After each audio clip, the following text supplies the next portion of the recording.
My bike is a little loose. Whoa. Alright, I got it. Let's see. I'm gonna speed up for a second. No attack.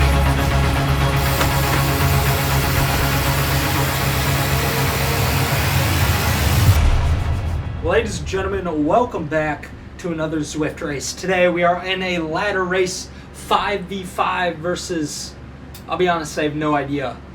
We have a race today, we have a race tomorrow, we have a race Wednesday, and then we have Thanksgiving. It's going to be a heck of a week. I'm excited for this one on turf and surf with a custom ending at the top of one of the climbs. So it's going to be very difficult going into the climb, I'm guessing. This time, I'm not going to be the agitator. I'm going to try to stay in the draft and go for a win. Well, let's get into our Discord and get into this race. You've got that right, John. We have a long week ahead of us of racing, of videos. Today's Monday night, and you guys are getting this Tuesday morning, I guess, before my recon here. I actually haven't recorded the recon yet, so hopefully we can get that out tomorrow at some point. But anyways, here is a Zwift ladder race. I wanted to get this up and uploaded because of just how awesome it was. And we're here on turf and surf with a custom ending. It is going to be on the very top of that final climb. And during the beginning of this race, we are kind of two teams that aren't really, very strong on the ladder leaderboard, but are kind of better in power than we seem, give or take. So it's kind of two lower level clubs. And you see the Ghost power up be used there with the Zwift bike. Some kind of glitch there where we're seeing their actual wheels during their Ghost, which was nice. I was able to catch up to Baker and Connolly, and this is where they have me in a trap. They're pushing 4.5 to 5 watts, and I am in the good old Tadej Pogačar position, getting absolutely beat down by Visma Lisa bike in 2022 when Jonas won last. It's just a 1, 2, 3, 4, 5. I mean, so long it felt like I was just being strung out, and then one goes off the front and I have to push, and Connolly's behind me, and Baker goes off, and it just felt like they were giving me gut punches every single minute of the start of the race. And very slowly going into the arcade, everyone catches up to us. So nothing really happens out of it other than my heart rate going up to 100 close to 180, and I'm averaging 280 watts here in the first 8 minutes.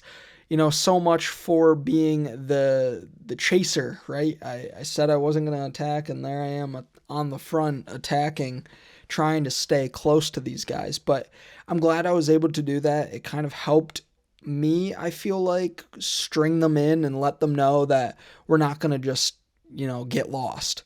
And as we go on in turf and surf, about 10 minutes in the race, we are 7 seconds from the person in the lead for the Dirt Club. And our goal here is, our message, I guess, I'm sending to my team is don't push. We don't need to be on the front. We can stay in the draft. They're pushing quite hard on the front, about 4 watts, 3.5 watt average. If we see that number go between 12 and 15 seconds ahead of us, we need to push. But we're going to get a huge downhill here. We're a bigger group versus someone that is pushing quite hard with 2 hills left in this race. If we can let them just be up there pushing watts and stay close, there's no reason for us to worry. And then all of a sudden, if you look at me, I'm looking around my room. What am I looking at? I am looking for a multi-tool because my bike is loose on the trainer. I'm getting a little more wiggle than I typically do on my trainer, and that's not good because obviously I don't want my bike to break. I don't want my trainer to be any worse than it already is. And I also don't want to fall off my bike and trainer because that would be embarrassing.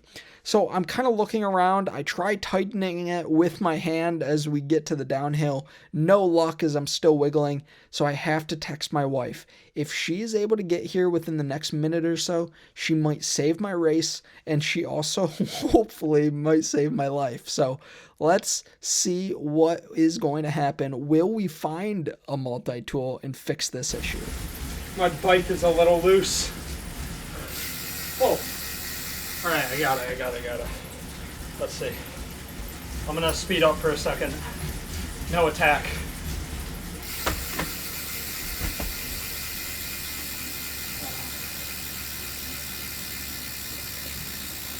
There we go. All right. Sweet. Wow. Okay. And there we go. We're able to get a quick mechanical done and stay with the group. I was worried there for a second, but we're good. Take a sip of our water, give a little fist pump, and we're going to cut on into the first climb of the day. This is a dirt climb. It's somewhat long and windy. The bottom is very draftable. A bunch of this climb is very draftable until you hit the 5 and 6%. But for the most part, we're taking it kind of slow, around 4.2 watts per kilogram, around 330 watts. Towards the 6%, we had to push it up to 400. But we're all kind of together. Now, I'm in immediate pain here as we close towards the top, and we have Baker and Connolly attacking yet again on the front. Oh my goodness, they are not stopping. And at this point, I'm a little worried for myself to see if I'm able to stick with them, but luckily enough I am. Unfortunately, Mark is not able to stay with us, and he is going to be getting dropped here right before the climb. He was 2 seconds from us, a very unfortunate drop, and now he needs to stay in this race because we have another big climb coming ahead of us, and we need to keep him in this race. If he's able to stay with us, we might be able to use him as a decoy to really push the people on the front into the red. Now, if you don't know what I mean, basically Mark is not out of this race. He's only 7 seconds behind us. If he starts pushing towards our group, he might be able to force the people in front to push. Yeah, Mark, if you can put everything you got to catch up, it doesn't matter if you stay with us on the climb. It's going to force their hand to push on the front here before the climb. Give it your all right now. Yeah, give us it everything. You're going to be huge. I mean, as soon as Mark starts putting down some watts, Connolly needs to start putting down some watts. So does Baker. Mark is able to push the people on the front to an uncomfortable limit here with the race only with 3.5 kilometers left. An absolute masterclass from Mark. He's unfortunately not able to get with us, and he will be getting last in this race.